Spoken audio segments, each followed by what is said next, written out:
No, no, I'm not a big one for Christmas jumpers. No, I'm afraid not. Hi, I'm Bill Bryson, author of The Secret History of Christmas, an Audible original. And I'm here to tell you about the 5 things that I think we should all try to do at Christmas to make the most of the season. I think the first and most basic thing we should all do is just give thanks for all we've got. Almost every one of us has a great deal to be thankful for. It's going to vary from person to person, but we've all got a lot to be thankful for, not least just the very fact that we're alive, that we get to exist. The second thing I think we should do at Christmas is to try to express and genuinely feel goodwill to all people, including even those in stupid jumpers. I think that it's a time when you're told again and again to express goodwill to everyone, and I think that's something we could actually take to heart. Third thing is to do at Christmas, I think, is be gluttonous, eat way too much. I just think it's one of the joys of Christmas. I think a lot of people feel kind of guilty or cautious about eating too much. It's the one day of year when you really should just let yourself go, blow out, because there's so much good food at Christmas. And in fact, everything at Christmas is delicious, as far as I'm concerned. And I say that as someone who grew up in another country and didn't know an awful lot of the foods that I've come to enjoy and admire in Britain since I got here many years ago.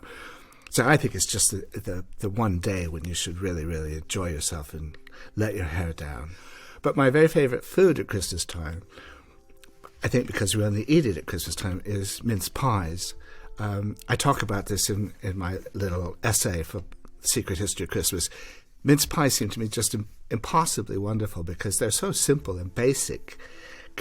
By American standards, American food's always gargantuan in portions, and it's got stuff, drizzled all over it, and melted cheese and chocolate sauce and all kinds of stuff. And a mince pie is just such a basic little thing, and yet I think it's just perfection. The really important fourth thing, I think, is that we should all make every effort we can to be with our families, and even more than that, we should make every effort to enjoy being with our families. I think family life is something that increasingly in this busy modern age in which we live, we tend to neglect.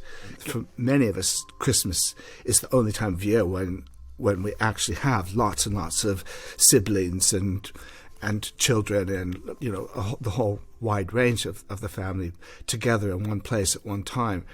And I think that's really, really important. Well, the fifth thing, and I have to say I've been sort of instructed to say this because it's a little immodest, but my fifth thing that I think everyone should do at Christmas is listen to The Secret History of Christmas by Bill Bryson. That's an Audible original. I had the best time doing it. I was approached by Audible and asked if I would do something about the history of Christmas, and I wasn't sure at all. And then I started looking into the history of Christmas, and I think it's just fascinating because Christmas is full of rituals and traditions that we all observe all our lives, and yet very often we have no idea where they come from or what the origins are. And when I started looking into it, it turns out that the origins of a lot of these traditions are really, really fascinating.